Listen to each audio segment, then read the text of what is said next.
So we're back, joined now by Eleanor Talvey, Patrick Talvey's wife. Of 50 years. Of 50 years this year, just celebrated their 50-year anniversary. So I wanted to get into your relationship, and Mom, why don't you tell us how you and Daddy met? Well, we both worked at Letterly, and I knew he was in the chemistry lab Can you upstairs. tell us about Letterly, like as though we don't know? Okay, Letterly Laboratories, this is, in Pearl River, New York, and it was about 5,000 employees in all of Letterly. It's very large. My father worked there, my brother worked there for a summer, and I was a secretary for Mr. Avery, who was the head of quality, not the head of quality control, but he was pretty high up there anyway. He was department head. He was the department head of the department where Daddy worked in the chemistry lab upstairs from us. And I used to keep the timesheets for all the chemists, and they used to come into I had my own office, and they used to come into my office and have to sign the timesheets every week. And I guess I got to see Daddy that way. And then we would talk, and but I was 19 at the time, and he was 29 or 30, which is a big age difference. So I never even considered him as a boyfriend. And one time we did go up to they used to call it the Silver Pheasant, it used to be called the Dirty Duck, and everybody would go up on Christmas Eve That was years after work. later, right? It's quite a while later. Yeah. But I remember we went up there, and he was sitting at the table that I was at. My brother also came and met us up there for some reason. I don't remember why. But in fact, I think he was going around kissing everybody, wishing everybody a Merry Christmas. And I did kiss him, and I remember, not that I saw stars or anything right away, but I remember I kind of enjoyed the kiss a little bit. And he was always paying a little bit of attention to me, and I guess I liked it. But then I went up when I was 20 or 21, and I remember him saying that I wasn't a teenager anymore, and I guess he thought that I was getting older, and there wasn't as big of an age difference as there was before, even though it was exactly the same. Oh, I know. And then Aunt Sharon, my friend Sharon, who I worked right next door to, and I went to St. Thomas, and it was a big deal in those days to fly on a plane. We got all dressed up. We had corsages. Her parents and my parents came to the airport with us. And they gave us each a corsage to go to St. Thomas for a week, the two of us. And we're on the plane going to St. Thomas, and I remember as clearly as can be saying to Aunt Sharon, you know who I want to send a postcard to when we were in St. Thomas? I said, what do you think? She said, who? And I said, Pat Talvey. She said, what? You want to send Pat Talvey? Pat Talvey? She was shocked because we were very close at this point. We were going on vacation together, and I had never said anything to her that I thought he was nice or anything. So anyway, I did, but of course I wouldn't sign just my name. I had to ask her permission to put her name on it too, because it was too forward to just sign my name. So that was the first, I guess, indication that I gave him that I thought he was also interesting. Yes, and if I can interject something, at the Christmas party, that's when I first kind of felt attracted to her.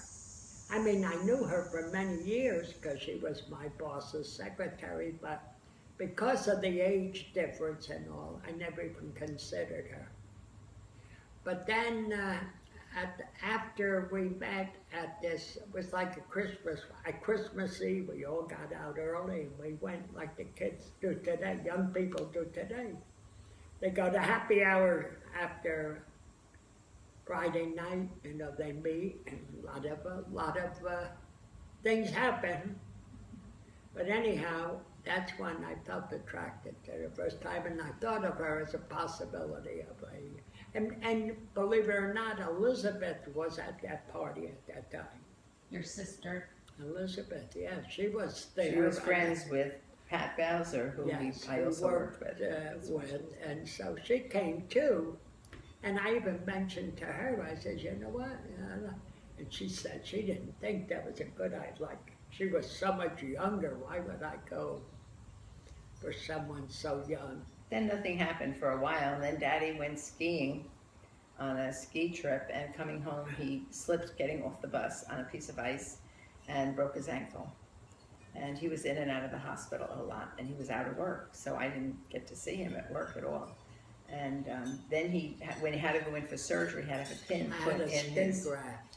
He had a skin graft done, and they put a pin in and then did a skin graft, so he couldn't. I think you were in the hospital about a month or 3 weeks anyway, because he couldn't put any weight on it at all. So he used to call me and ask me to come and visit him in the hospital. But I don't know if we had never had a date up to that point, I don't think.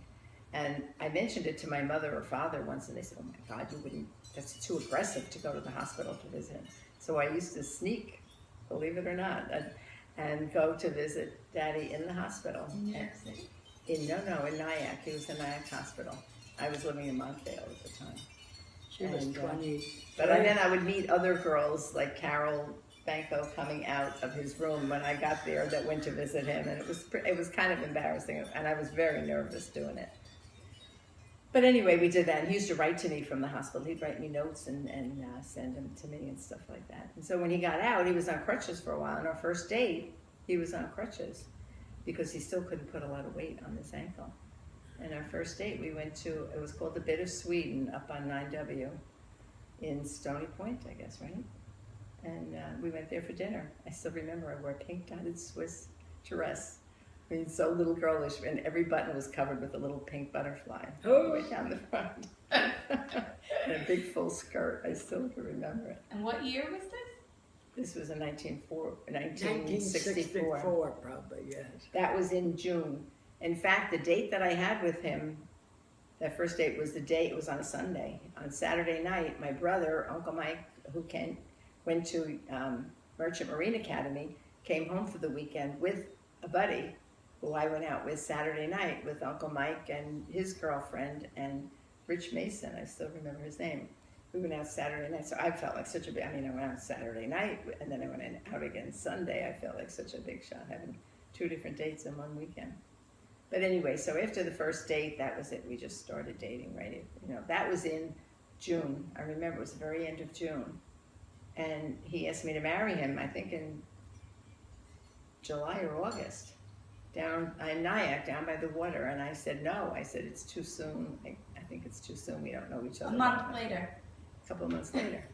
Well, I knew her for years. Well, we knew, we had known each other. But anyway, so then I was nervous he wasn't going to ask me again. But we still kept dating, and he did. He asked me again in, I guess, October. Yeah, because we got engaged, and then we went into the city to order a ring. And how did he ask you that time when you said yes? That one I don't remember. Do you remember where you asked me that time? No, probably in the car when he was driving me home. Maybe it was we were in Greenwich Village at the bar, did I? Yeah. Yeah, I remember. So. I forget. But there was no ring. No ring when he asked me. No, we went together to pick out the ring. And Eleanor knew of a place down on Canal Street where the Diamond District. She gave us the name of the place to go to, which we went to. We picked out the stone and the setting and everything, and we were to pick it up on December 8th. No, we were to pick it up on October 31st. Daddy wanted to give me the ring on December 8th because it's the Feast of the Immaculate Conception for some reason. So we went on October 31st, which is Halloween. We went to pick up the ring in Canal Street, and we got it. And then he said, he had it. I didn't even see it. He wanted to stop at St. Francis, where he went to school. There's a little chapel. No. And that's not perfectly true. No, we went to St. Francis on 31st Street.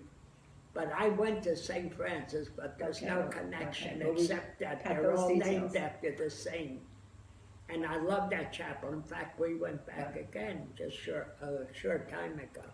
So that's where we were kneeling down at a shrine in the back, and that's when he handed me the ring, or put the ring on my finger.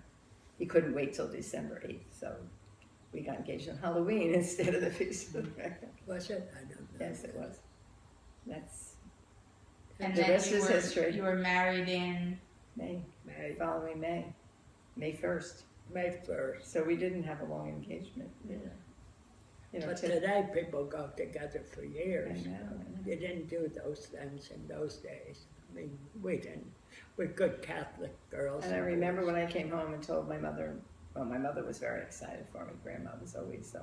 And I told my father, and I had been dating a boy named Tom before Daddy, and Grandpa didn't like the idea at all because he was 10 years older than me. He thought of him as maybe going to take advantage of me or whatever. He said, "What about Tom? Whatever happened to Tom? Why aren't you going out with Tom anymore?" So I said, "Well, because I don't love Tom. I love Pat." Ooh, That was it. That was what you told him when you got engaged, or when you were I was dating? already, engaged. I don't know. He said he was trying to dissuade her, I think. Do you remember asking for? Did you ask their permission? Yeah, I did kind of went there, yes. And Aunt Lily was there. Aunt Lily, I had an elderly aunt. It was it was Grandpa's mother's sister. So it was like the age of my grandmother, elderly, and she would live with us for 3 months, and then she'd go with Eleanor I think and she was Dorothy in her for 3 70s. months. She was quite elderly. Anyway, and then when Daddy was nervous asking Grandpa, Were you she was there? sitting there. Yeah, You were there. I was there. Yeah, I we were all just sitting in the did. living room, and Daddy just did it very casual, and Aunt Lily immediately chimed in. "Oh, Billy, he's wonderful. He's such a nice boy. I think you should say yes." It was so I funny. was a I mean, Catholic. And boy. so I was a Grandpa good said, Catholic "Yeah." boy. I guess he did. Okay? Well, He must have. It was just a formality because even if he didn't agree, we would have gone without him. Because we Well, that's what he knew that, I guess, and that's why he did say yes. But he was never too crazy about Daddy. well, Why? Just because of the age, you I think? don't know. No, I think it was a challenge to him. I was so outgoing. Daddy, He yes. was.